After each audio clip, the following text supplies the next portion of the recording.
Ladies and gentlemen, what do it do?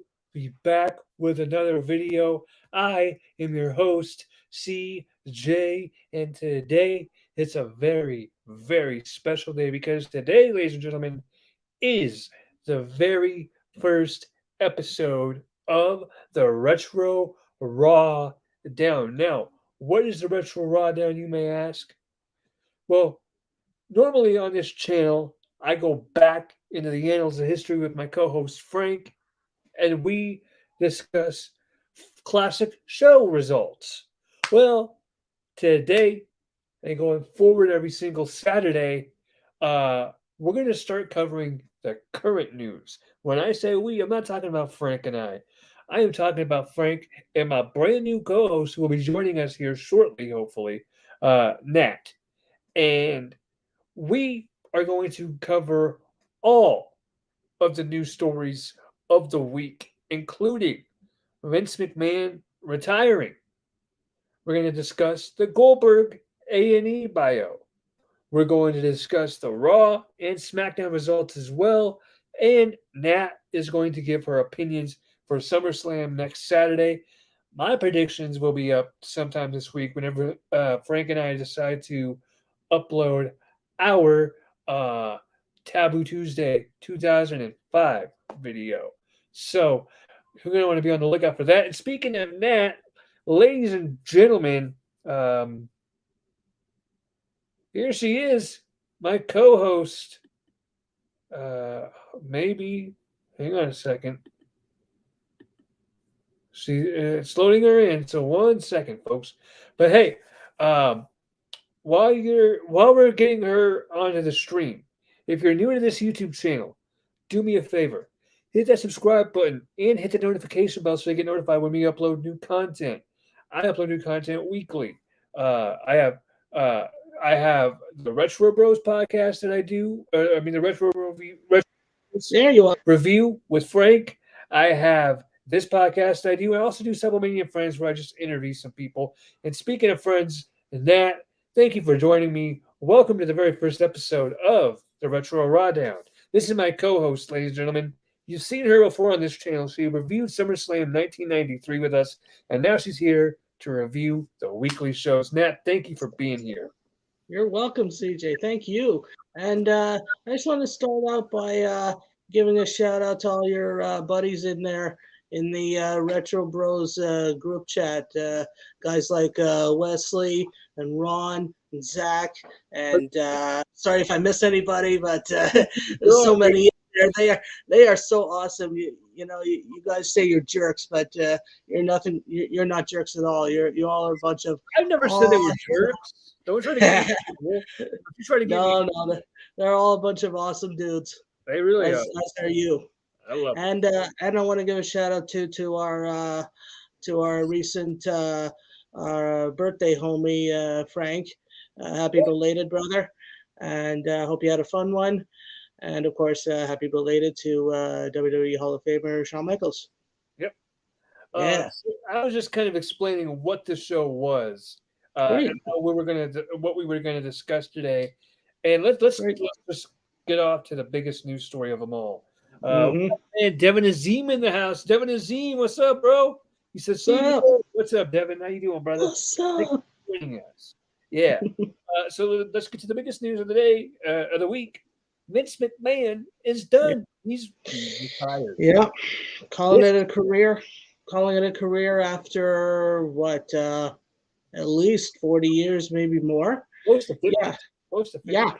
Yeah. He of course took over for WWE or WWF, that was called back in the day, from his father. And of course, being your new generation correspondent, I enjoyed very much his commentary stint in the early 90s, mid 90s, of course.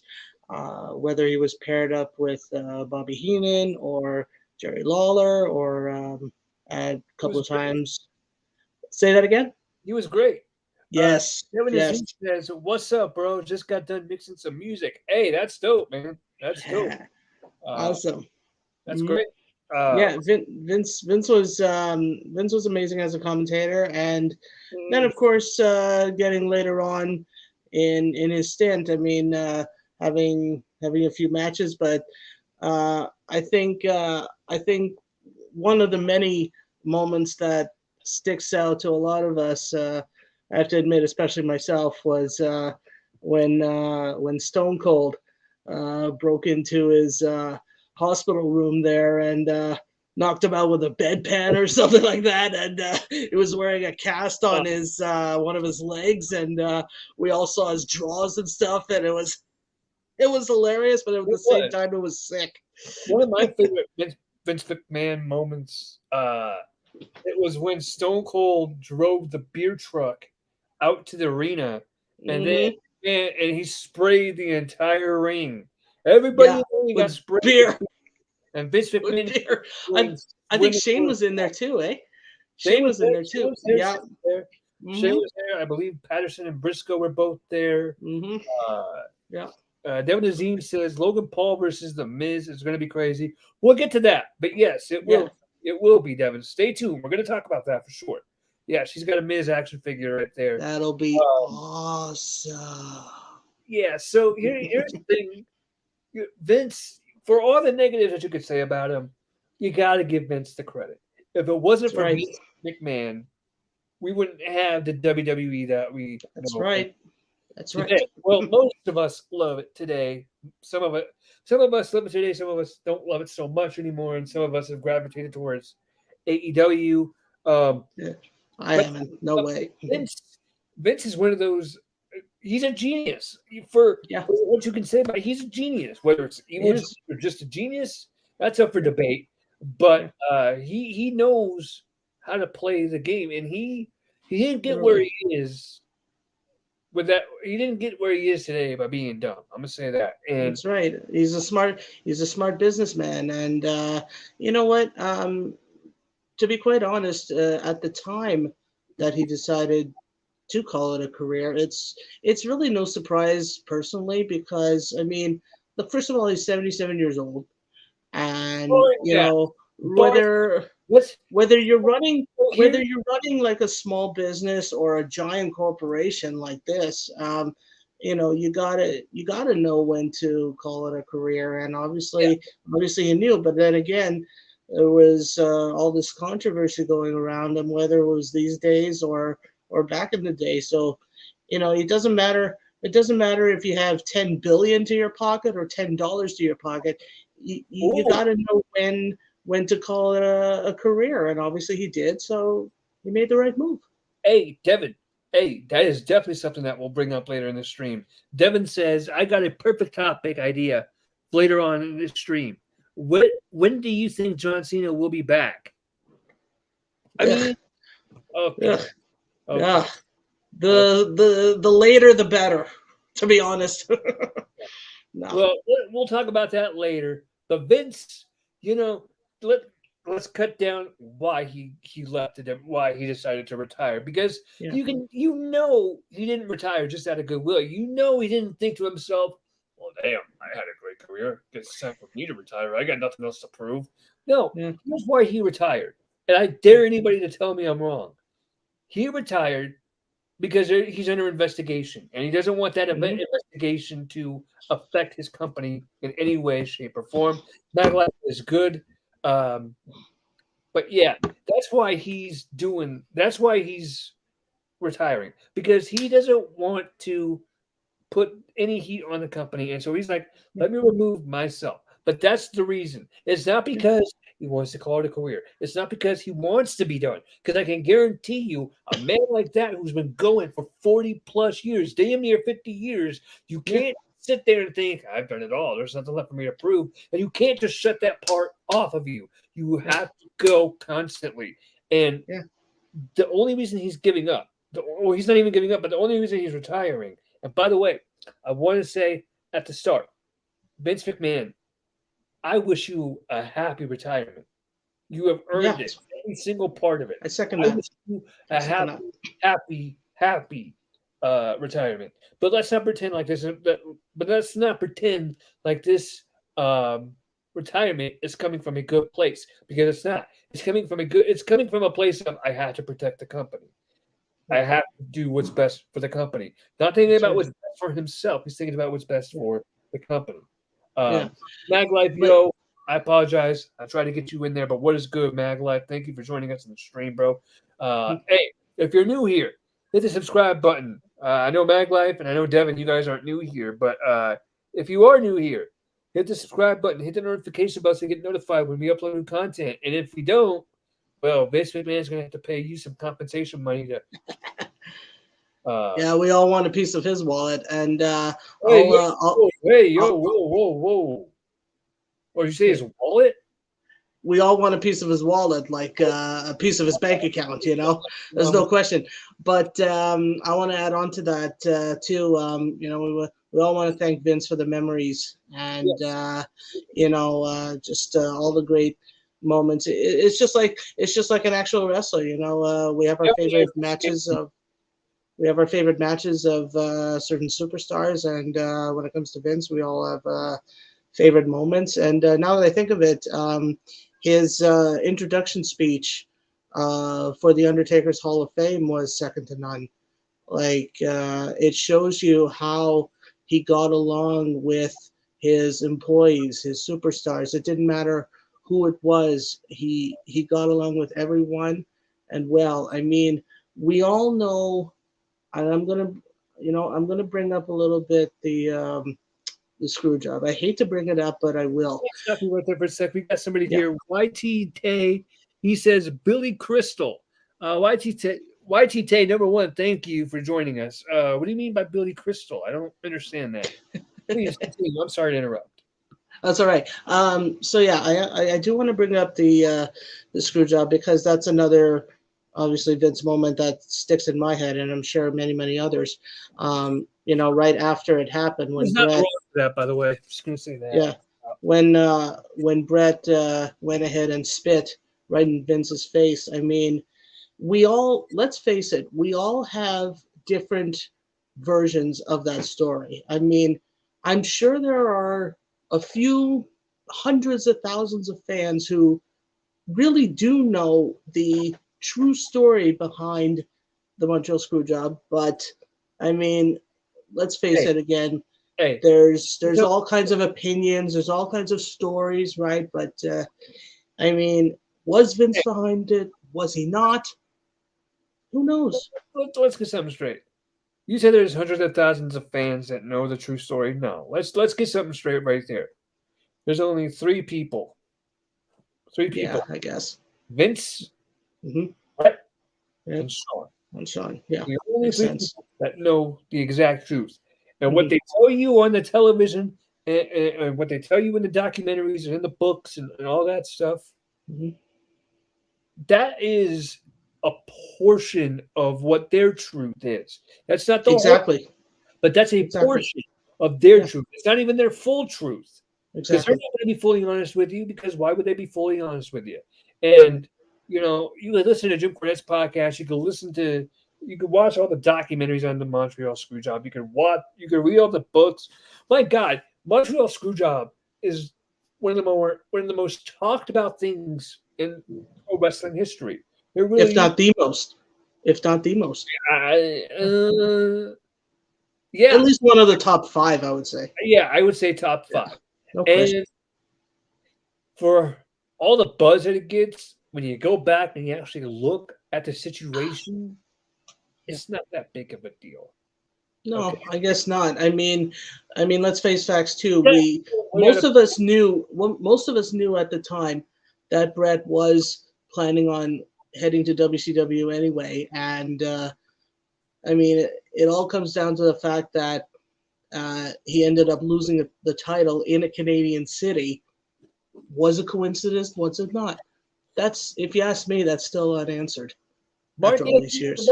I remember you. You were in one of our other lives. So what's up, buddy? Thank you for joining us once again. I hope you're subscribed to the channel, man, because, hey, I see you, bro. You've been on this channel a few times, man. So shout out to you for joining us. Thank you.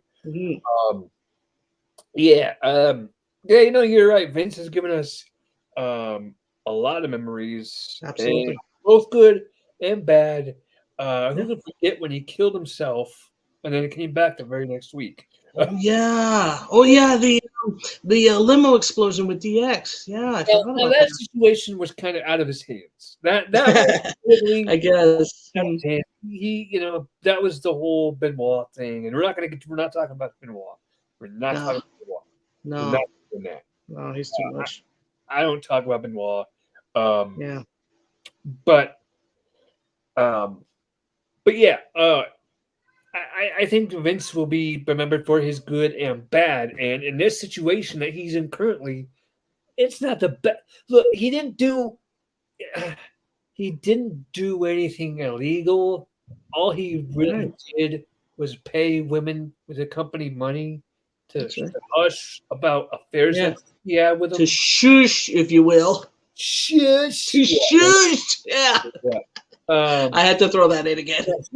by the way, she is such a wrestling fan. You're going to hear her making all kinds of wrestling things. Oh Mark yeah. Anthony says, "Let's talk about Benoit." Damn it! Oh boy. Oh Well, boy. you know what? I'll tell you what. Mark wants to talk about Benoit. Do you It's want to fine. talk about Benoit? A little bit. I mean, Go there's ahead. no question. There's no question he was one of the greats. Talk about Chris Benoit. Go ahead. I'm Yeah, gonna let you go first because I'm gonna go on a long rant about Benoit. So please, you that's go fine. Yeah, there's no question he was one of the greats. And it is truly sad the way we lost him. That of course he killed his wife and kid first, and then himself.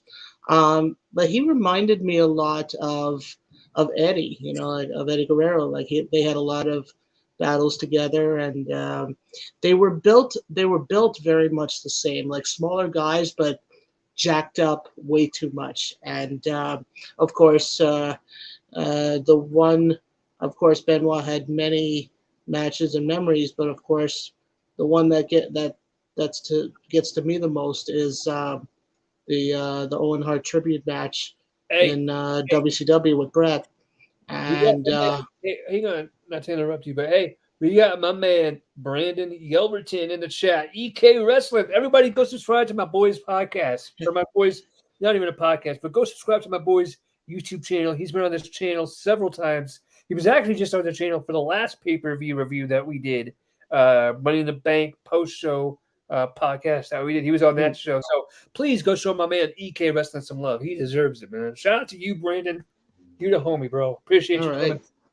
coming. Go ahead. I'm sorry. Sure, that's all right. So, yeah, the Owen Hart tribute match with Chris Benoit and Bret Hart was it's got to be, for both superstars, one of their best, because not only was to show respect for the memory of Owen, but both superstars put on their best, of course, of their technical moves, their submission moves, and of course, they both trained together in the Hart family dungeon years ago, and it definitely was one of the best displays of wrestling talent among both superstars.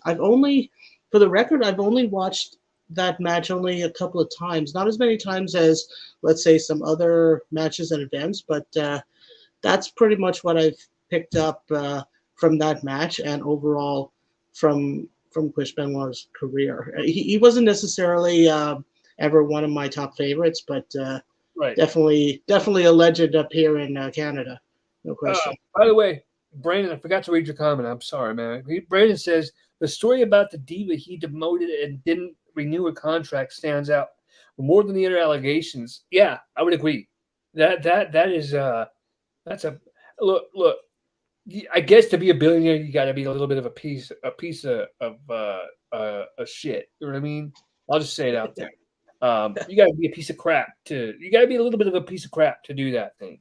Mark DeBillo says, my cousin's 12-year-old on TikTok dancing half naked to a rap. Man, you said this in the last chat, bro. Last time you were here. What the heck? You have funny friends, CJ. This is a spam bot. No, he said that. Look. I'm telling you. Look, right there. My cousin's 12-year-old on TikTok dancing half naked next to a rap, talking to gangsters and thugs. Oh my God. Oh, buddy. I'm sorry to hear that about your cousin. Maybe you should step in, tell your aunt or uncle or whatever, let them know. Thank you, Mama Retro. Aw. Retro. Hello, Mama Retro. Hi. She's not gonna Hi. How you Thank doing? dinner, folks. Oh, your son is awesome. Well, she left before you said that, so All right. Pass it on. I sure mean it. will. Yeah. Appreciate mean you it. saying that. I mean, So, but yeah, that thing about the Diva McMahon not renewing her contract and all that stuff. Yeah, that's not cool, Brandon. That wasn't cool on Vince's part. That's for damn sure. I don't condone that at all. now that I think of it, before I forget, at WrestleMania 20, when was it? Didn't Guerrero win the world title by beating Benoit? Or was it someone else? Am I getting my facts straight? It was? Was I No, right on that? no. Oh, I must have missed the Mania post. 20. It was Angle versus Eddie for the WWE Championship, and Benoit versus Triple H versus Shawn Michaels for the World Heavyweight Championship. Okay, And yeah. at the end of the night, at the end of the night, they came together and they hugged. Okay. I remember that they hugged. Right. Because I remember an image of Benoit holding up a title and the WrestleMania 20 banner behind him. So that kind of popped up. But Yeah, that was. Those were two separate matches. Okay. So here's my take on Chris Benoit. Are you ready for this? Yeah, go for it. Dude was legendary in the ring. Mm-hmm. Absolutely legendary. He was so crisp. And I want to reply real quick to what Jordan Grace on Twitter said about Benoit not being able to hang with the younger guys today.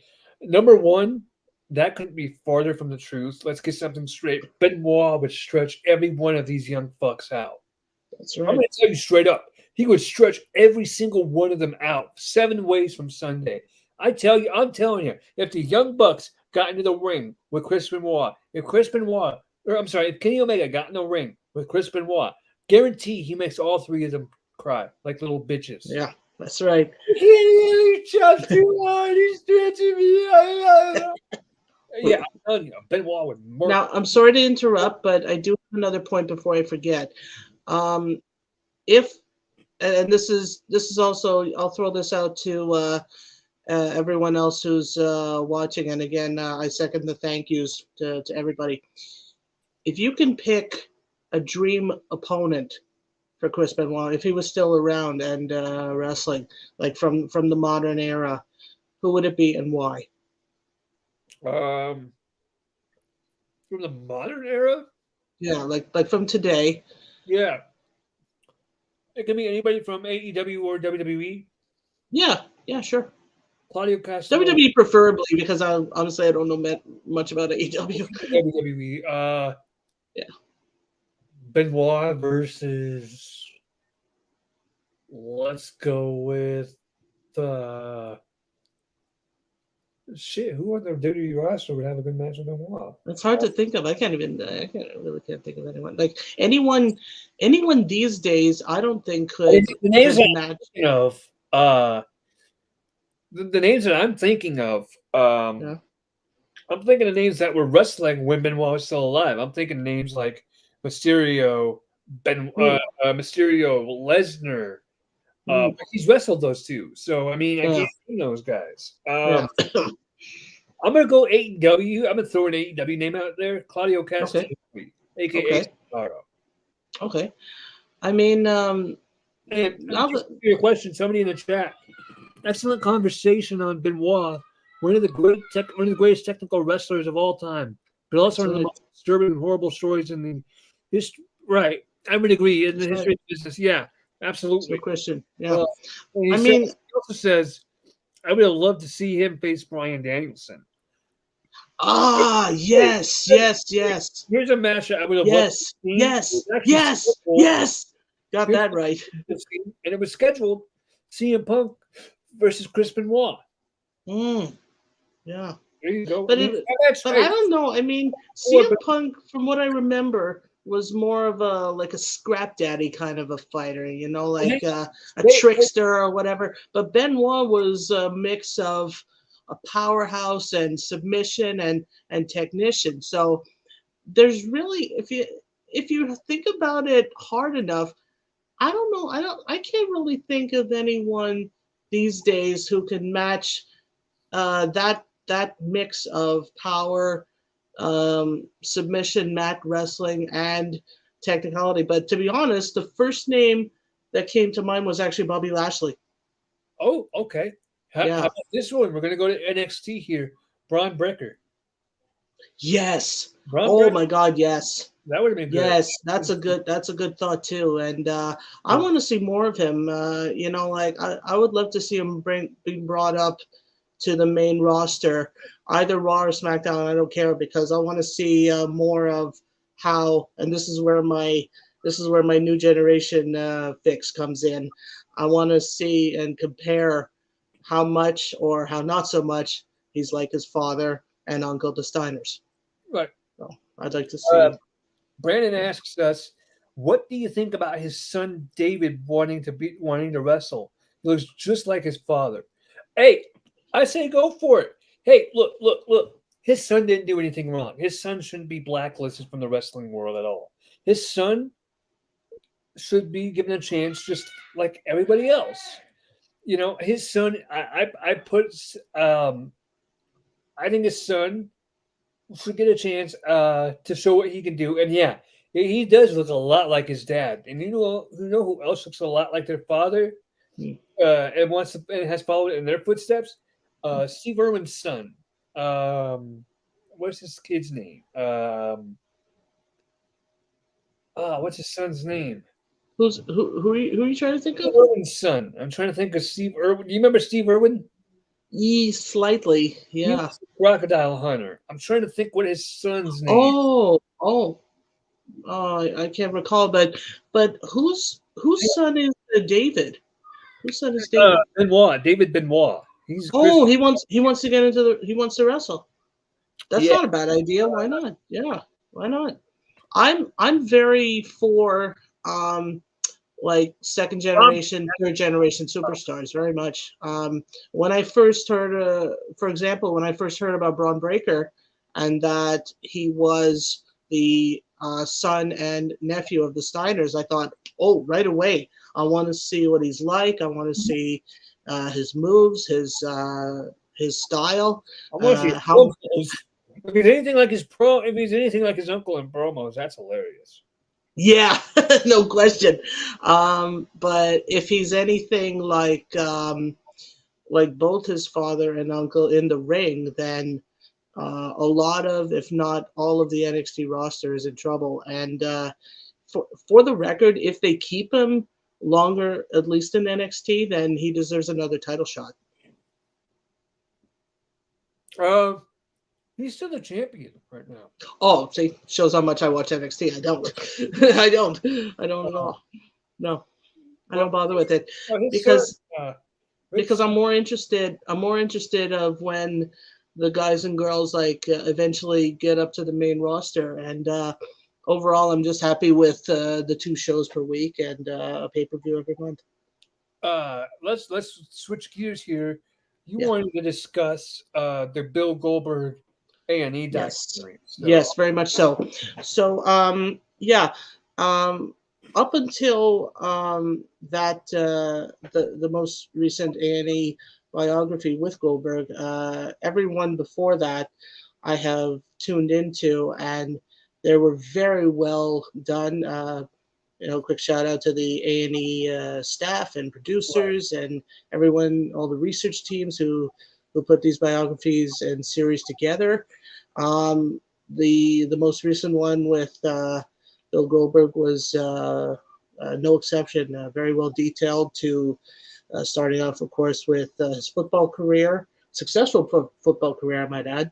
And I remember, he was saying that as well as he was doing in football, he eventually just figured out that it wasn't for him. It wasn't the path he wanted to go for, and eventually, when he got into the ring, of course, a lot of us know about one of, if not the longest undefeated streaks in wrestling history. Well over, what was it? Well over 160 victories or something, right? I don't mean to be rude and cut you off. I'm sorry. I'm trying not to do that. Okay. Joel Woodside is a name you know. He's in that retro Yes. chat with us. Yes. He's in the YouTube chat right now. He says, "Boo, Oldberg." Well, that's okay, but I'll always have a special place for Hall of Famers, and of course, Bill Goldberg's one of them. And Do you want to hear of a course, story? let me just I just want to finish this up, and then you can go ahead. Go ahead. But going on from as well, yeah. Going on from his undefeated streak, of course, he became the first undefeated superstar to hold a world title, which was amazing. And I want to bring up this point too, because this is actually very special to me. I started getting a little more excited as I was watching when they started to bring up the couple of matches he had with Brock Lesnar. Okay, because right, Survivor Series 2016, right, where Goldberg defeated Brock in, what was it, less than 3 minutes or something. I was there. That's gonna lead me right into my story. I was there, baby. You were there? That took place right here in the T dot. All right, so let me tell you my story. Do you remember that Raw that Goldberg returned in 2016? Yeah, I remember the clips from the biography. Yeah, of course. That happened. That helps me. Yeah. That happened right here in Denver, Colorado. Aha! There you go. Was in attendance, baby. There you go. You were there. Right here. I was there the night that Goldberg returned. And not only was I there, I was there with my buddy. Shout out to Nader, because that dude is the homie. I love Nader. He's my brother from another mother. Yo, excellent. Let me tell you. So here's the story. So a few weeks before, I say a few weeks. Let's go 3 or 4 weeks before the show. My buddy Nader hits me up and he's like, "Hey man, what are you doing on October whatever?" Right? And I'm like, "Nothing." He's like, "I'm probably gonna watch Raw." He's like, "You want to go watch Raw live with me?" And I'm like, "Sure, sounds good." Right? Now my man threw the wild card at me. He goes, "Now these seats, they're not normal seats." I'm like, "Okay, well, what do you mean by that?" And actually, this happened the week before. I hung out with my buddy the week before we went to the show. He broke this when he broke this news to me. So I'm at his house and we're hanging out. We're smoking hookah. We're watching Raw. And he goes, So these seats are not normal seats, just for the record. And he shows me the tickets, and they're special. They're huge tickets. They're huge, right? I'm like, "What are these?" And he tells me, "These are box seat tickets." I'm like, "Oh, God!" Yeah. He's hyping up the box seats. He's like, "Not only are you going to get a good view of the ring and the wrestlers and all that stuff, you are going to get an open bar and all you can eat buffet for free." My man swung. Do you know how he got these tickets? He owns his own liquor store. And connections. Wow. Right? Connections, right? He owns his own liquor store. And one of his vendors, I guess, had these tickets, and he's like, "Do you want them?" And Nader's like, "Sure, let me take them." My God. So the guy gave him the tickets, and that's how we were able to go do Excellent. Now, I'm gonna say this: that show, the wrestling up until Goldberg, I didn't really care for it. It was boring to me. It was like, okay, let's get on. Same here. Let's get on the Goldberg. Right?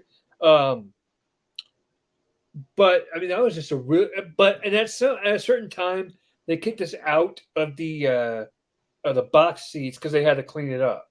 So they had the box. So they gave us some actual tickets, to go sit down and watch there. So, Yeah. but that was Well, really I want to throw in just a little something more about the Survivor Series 16. Like before that, I can't recall any other pay-per-views in here in Toronto, but of course, excuse me, we had the SummerSlam 2004, which I didn't get to go to because I was still kind of too young to cool. go to WrestleMania 18, events. But what's that? WrestleMania 18 wasn't that in Toronto? Yes, it was. My brother was there actually, but again, I was still kind of too young to go out to these events. But the Survivor Series 16 is very special to me because that's my very first live pay per view, and then of course we had this 3 years later, right? SummerSlam 19. And for the record, you were mentioning seats. I want to throw in my seat reference when I'm going um, next month to Monday Night Raw. Which, by the way, for anyone who's interested, I will try my best to go live from there and maybe throw it on the channel here if anyone would like to see. I'll try my best. I've never tried that before, but I'll try. But I can't wait. I'm psyched, and I have a pretty good seat. I'm gonna be 4 rows behind where you would normally see Byron Saxton.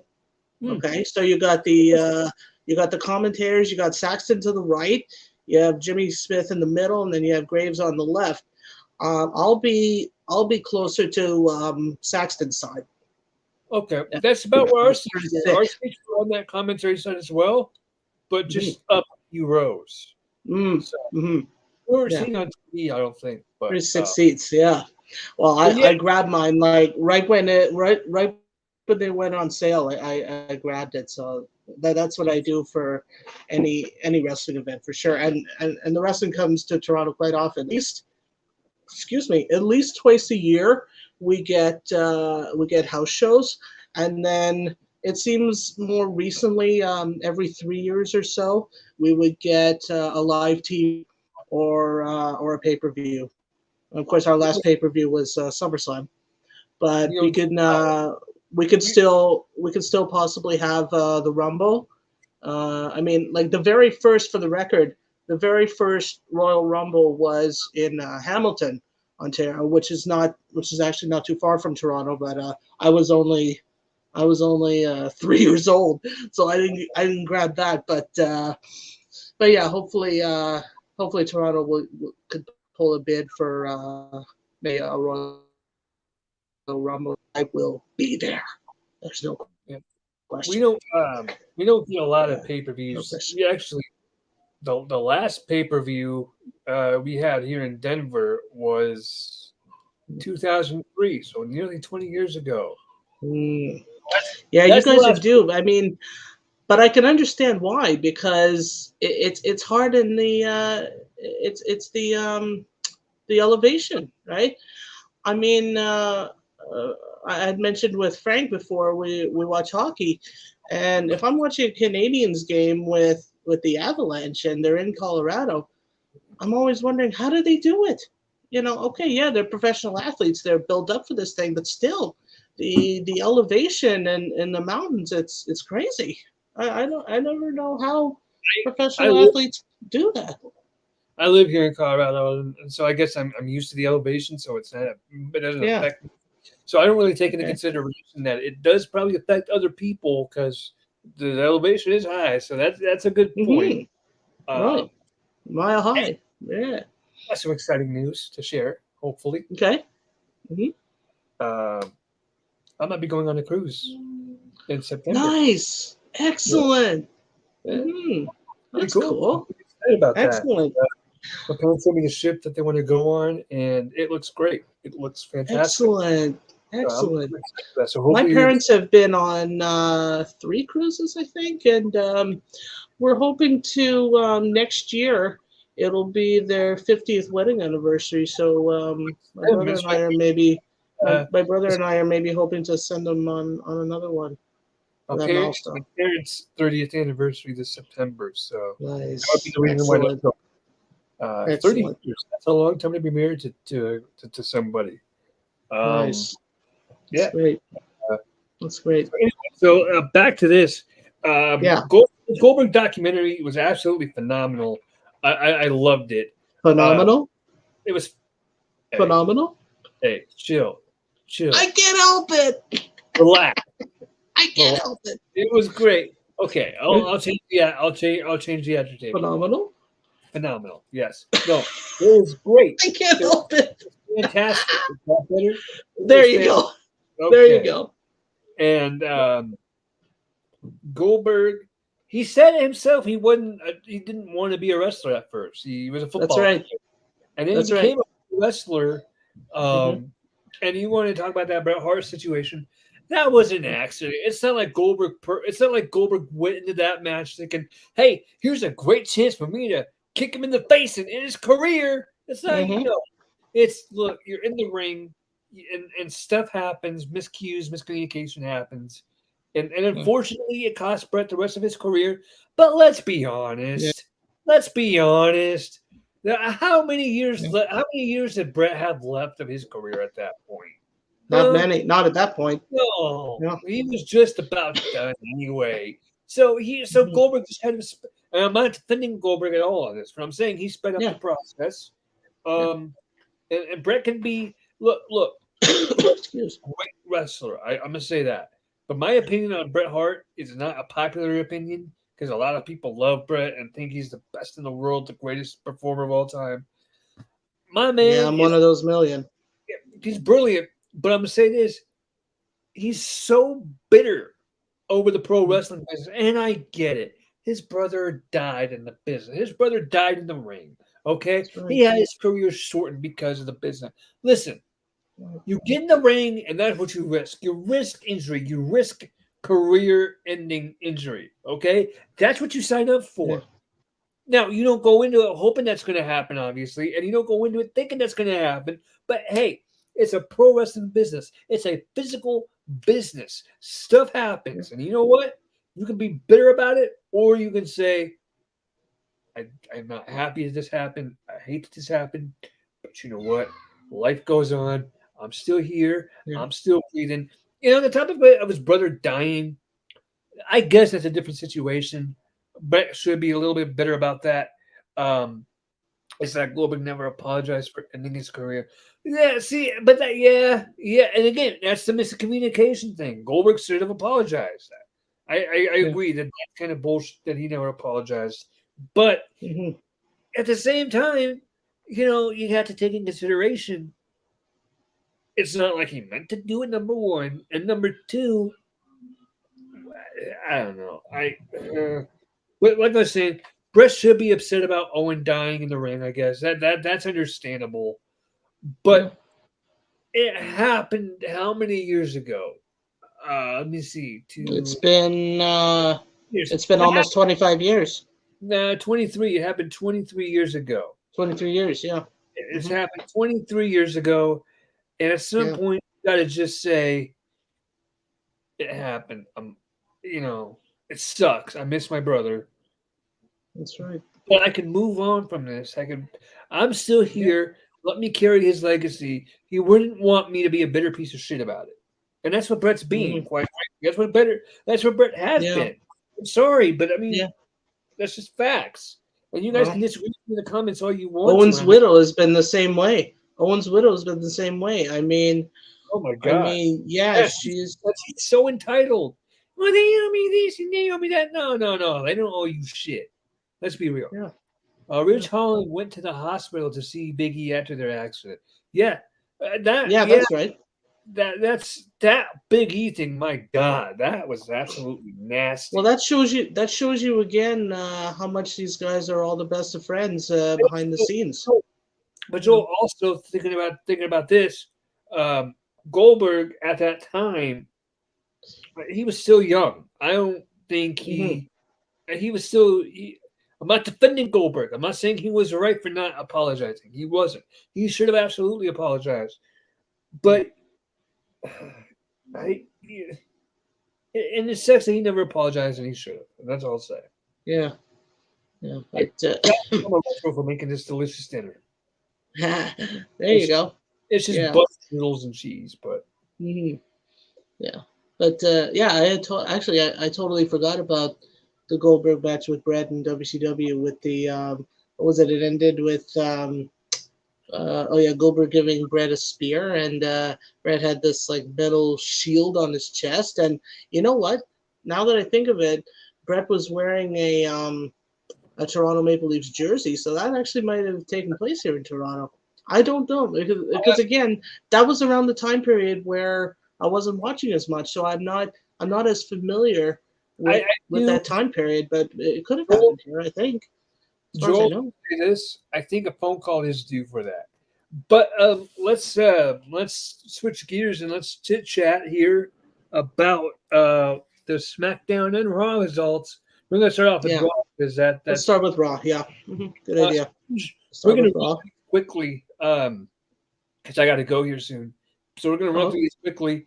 Carmella defeats Bianca Belair with a count out. Becky Lynch. I'm sorry. That was a video package from last week. So we open up, and it's Bianca Belair. Defeated Carmella. Yeah, she still won. She still beat Carmella with the KOD. Right. KO Show had a Riddle as a special guest, and then Seth came out and attacked her from behind. Damian Priest defeated Rey Mysterio. No, Ray beat Damian Priest did beat Rey Mysterio. Yeah, that's right. Yeah, he did. Damian Priest and what's his name? Dominic was forced to possibly join the Judgment Day, but didn't do so. Hey, ladies and gentlemen, we got a special guest entering. No, is that right? You gonna go home? Okay, hang on a second. Hey. Hi, buddy. Hey, how you doing, little guy? Want to say hi? What's up? Hey, how you doing? I'll go for my food, dude. How you doing? I love you. You be a good boy, okay? Okay. All right. Bye. Bye. He looks like you, man. That is my nephew. Aw, nice. It looks like your pup is hovering around too, eh? Yeah, because I got this. You can leave my door open. Okay. All right, bye-bye. Don't smell Jack's blood. Smell like something. His paws smell like something? What does it smell like? Poo? Smell like poo-poo? No. No? Okay. I won't smell his paw, but... No, his butt. Or his butt. I bet his butt smells like poo. Okay, bye. No, it's horrible. Yeah, I could tell. I could bet. For the record, our last point was the what is it here? Mysterio against Priest. I just want to touch on that a little bit because I'm not crazy about Finn here becoming a heel. I don't know. To me, the heel role doesn't suit him much because he's always been, ever since his NXT days and when he was the first Universal title holder, he was always the face. So and even as the Demon, right? Which I'm not crazy about, but even as the Demon, he still was a face. So when the whole heel turn came with the Edge betrayal, right? I didn't like that, but Finn is still one of my favorites, and I'm still a member of the Balor Club. No question. I apologize for all the faces that I'm making right here, right now. My dog is laying in my no room. problem. Let me tell No you, problem. that's right. His butt does stink. Most dogs do, I suppose. Oh, hi, Bubba. I'm sorry. Yes, you're cute, Jaxie. You just stink, but that's okay. Now, the next match we had here, was Seth Rollins defeating Ezekiel. You mean Elias? Okay, Seth Rollins defeated I Elias. still insist. That's Elias, because even when what was it, a few weeks ago, when supposedly they had Ezekiel and Elias on the other side. I don't know. Maybe I'm just being a bit gullible here, but I sort of think it was a split screen. I still think that because I even Googled it too, and it is the same guy. There's not two different guys. It is the same guy. Well, duh, but Yeah, it does, right. And I don't care who it is, the visionary, the revolutionary, Seth freaking Rollins kicked the okay. shit out of. Visionary, And that's fine by me. scary. That's Believe fine by me. I love Seth. I will always love Seth ever since his Shield days. I don't care. He's one of the best in my mind. And actually, here's something I've never mentioned before, but I have told a lot of my other like wrestling buddies, right? I actually consider Seth to be the modern day Owen Hart.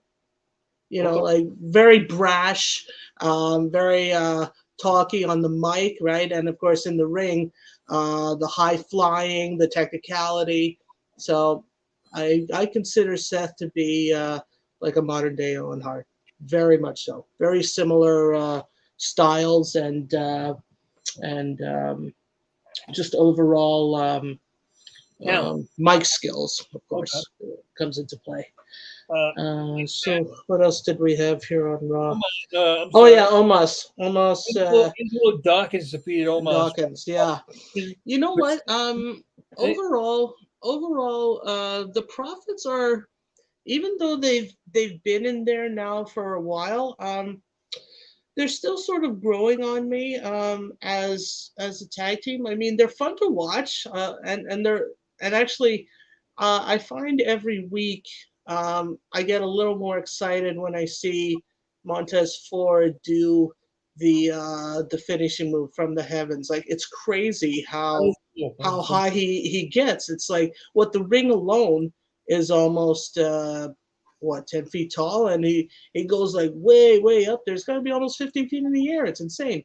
And actually, I wanted to bring this up too. Talking about Ford, I mean, I mean, some of us might or might not know that, of course, Montez Ford and Bianca Belair are really husband and wife, right? And I find it to be kind of ironic that their segments or matches almost immediately follow each other, right? And it's actually the same thing with Seth here and Becky, right? A lot of their matches or segments or interviews almost immediately follow each other. So that's just a little perk I tend to notice, but it's actually true. Like it is really strange. So, but it's just something I don't know. It's just something I tend to notice, but it does happen. So I just find that kind of ironic. Let's roll through these results. Mhm. So Angelo Dawkins beats Omos by disqualification, which leads into the tag Mhm. match, Yep. where the team of the Street Profits defeat MVP and Omos by disqualification. Usos interfere. Next match, AJ Styles defeats Theory by countout. Which was phenomenal, by the way. Yeah. Now, if I may elaborate on Theory a little bit, him too, when he was first brought up, I mean, he was okay too. I mean, he's not terrible in the ring, but his brashness is a bit too much. And also when it comes to Theory, I wanted to touch up on this as well. Him being Mr. Money in the Bank. I mean, from what I picked up over the years in terms of the idea of Money in the Bank is the Money in the Bank cash in. It's supposed to be a surprise, right? But more recently, the commentators would say like, "Oh, he's gonna cash in at SummerSlam." I mean, we're all supposed to be surprised by that. Don't elaborate with Spoiler. what might or might not happen. Exactly. It could be a spoiler. It maybe it can't be. We don't know. But when it comes to a Money in the Bank cash in, let it be more of a surprise because that's what it's supposed to be. That's what it's supposed to be, really. That was the whole idea in the first place. And for the record, speaking of Money in the Bank winners, I was not too crazy about Liv Morgan becoming Miss Money in the Bank. I had my favorites. I had my Empress, my beautiful Empress Asuka. That's my girl. That's my girl. I was going with her all the way. Speaking of Empress, she was involved in a 6-woman tag team match. That's right. Asuka, Dana Brooke defeat Dewdrop, Nikki Ash, and Tamina. This segment went down to a 24/7 segment. Which was ridiculous in my mind. I mean, there was 5 or 6 24/7 title changes, Let's see. Ridiculous. No, Jaxie.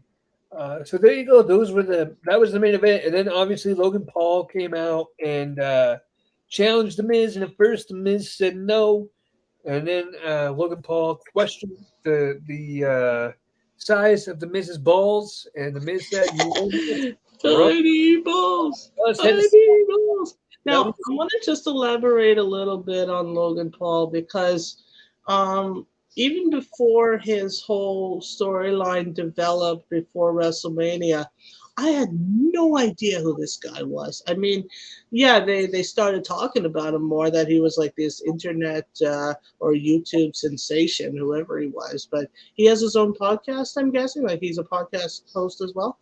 Yeah, I guess. I don't know. Okay. I never knew much about him, but I mean, the fact that he started training was at least a little bit interesting. But the tag match he had as a tag partner with the Miz here at WrestleMania was pretty good with Mysterio and Dominic. But of course, the betrayal that the Miz pulled was typical Miz. I mean, in a way, the Miz is one of my favorites, but not as much as, let's say, some of my others. But he too is fun to watch. I mean, Miz TV is a fun segment, and whoever he has, it doesn't really matter. It's still overall a fun segment. Let's roll through these Smackdown results, and we can give our thoughts. Sure. After I read them. Sure, sounds good. Yeah. Okay, I'll switch over to that. I'm gonna go quick results down here. Smackdown. Where is? Okay, I guess I can't. So we're gonna start off at the beginning here. Sorry, folks. So Stephanie McMahon came out and announced that she was taking over WWE. Blah blah blah. Ludwig Kaiser defeated Shinsuke Nakamura.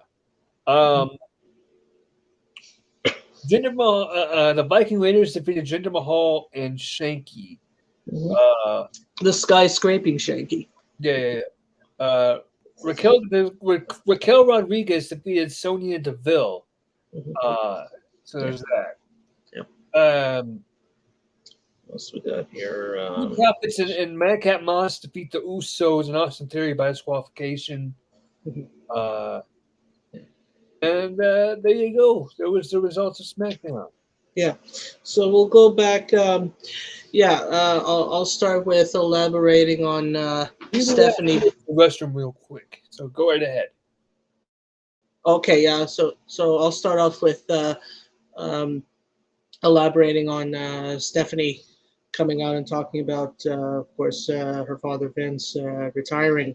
That didn't surprise me very much. I mean, it was nice to see Stephanie show up for the first time on TV in quite a long time.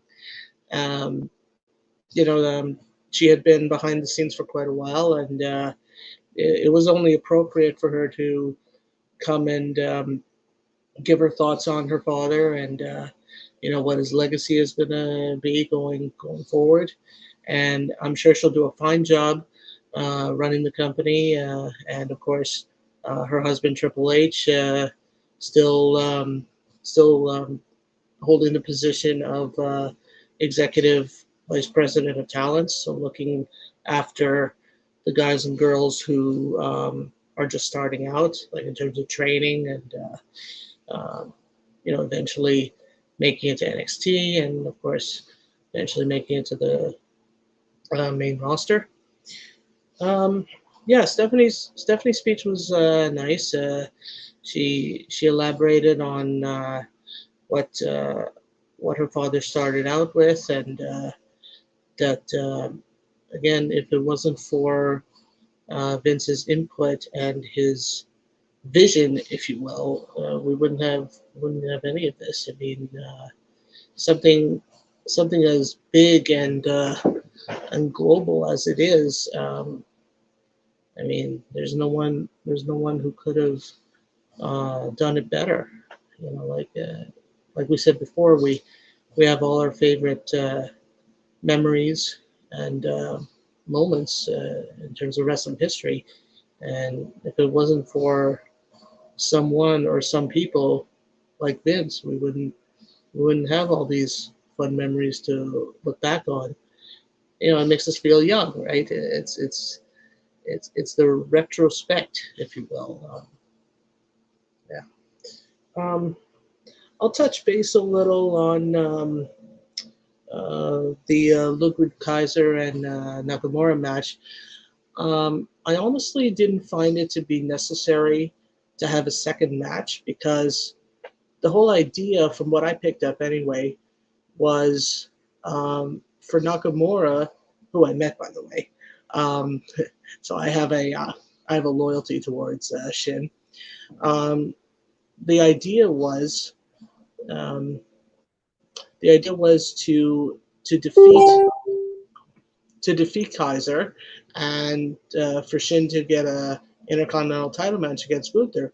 So I honestly didn't feel that a second match was necessary.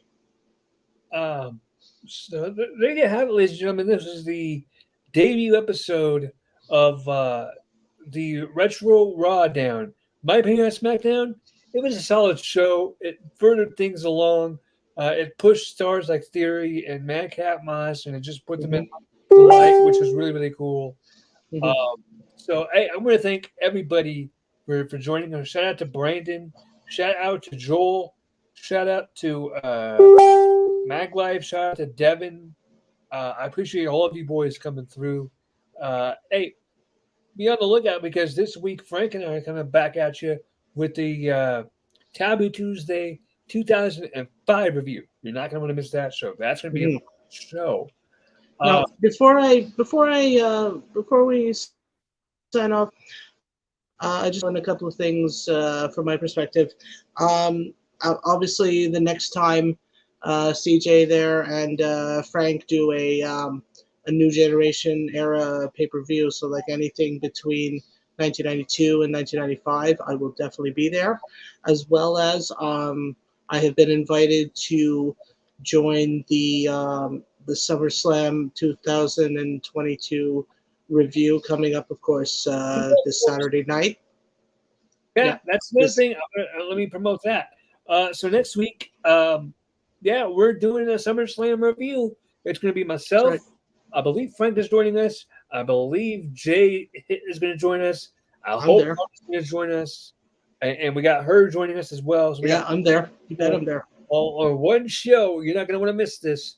And speaking of SummerSlam, I do want to throw in my predictions. I have the list of matches right here. So can you run through them real quick? Just speed run them. Yeah. I'll try my best to go through. So of course, The Miz versus Logan Paul. I'm with The Miz all the way, no question. Okay. With Riddle and Seth, I mean, I like Riddle. He's okay, but I'll always have a loyalty to Seth, so I'm going with Seth. Okay. The Raw Women's title match with Bianca and Becky. I'm actually leaning towards that the Raw Women's title will go big time. Once again, I'm going with Becky for sure, because to be honest, to be honest, to be honest. Bianca hasn't done much for me ever since she's come up. She's never really gotten up there as one of my favorites. So and Becky has always been fun to watch. So I'm gonna go with Becky on that. Then there's Pat McAfee against Happy Corbin. I've met Baron Corbin before, so I have a slight loyalty towards him. But to be honest, I have a lot of fun listening to Pat McAfee on the mic, and of course on weekly commentary on SmackDown. So I'll go with McAfee on that one. The tag title match with the Usos and the Profits. I have a strong loyalty towards the Usos, and if I may just elaborate, Jeff Jarrett as the referee is not a bad choice, but I really only think they picked him because it's going to be in Nashville, his hometown. Okay, I won't go into much about like Jeff Jarrett history or anything like that, because I see we're sort of rushing things, but that's okay. Okay, the U.S. title match with Lashley and Theory. I'd like to see Lashley retain, because it's enough that Theory has Money in the Bank, right? The women's title match with Liv Morgan. Hang on, I don't mean to interrupt you. What is everybody in the chat saying Billy Crystal? What the hell happened with Billy Crystal? I have no idea. I know he's a great actor. I mean, there's no question about that. But I have no. I hope he didn't pass away or anything like that. I don't think he did. I think it's he's funny as hell. He's funny as hell. Oh my god! I hope everything's all right. People, Mark DeBello and YT. Let me say his name. YT Tay. They've been saying it. So okay. Go ahead. So so with the SmackDown Women's Title match with Liv Morgan and Ronda Rousey, like I said before, Liv Morgan has not really done much for me. I respect experience and submission specialties. So I would like to see Rousey become the champion again, but a small part of me doubts it because Liv Morgan just got the title, so they're not gonna take it away from her that fast. So I have a funny feeling Morgan will retain. And then the big one here, our tribal chief, of course, the head of the table, who I will always acknowledge. Folks. Okay? Vince Lesnar. There is no question I am going with my tribal chief, our tribal chief, right? Because, I mean, Brock's new thing being the face is fun, like Cowboy Brock or whatever, but Brock was never one of my favorites. I will always have a loyalty to our tribal chief, so I am going with the head of the table, and you all better acknowledge him. Okay. And with that being said, there you go.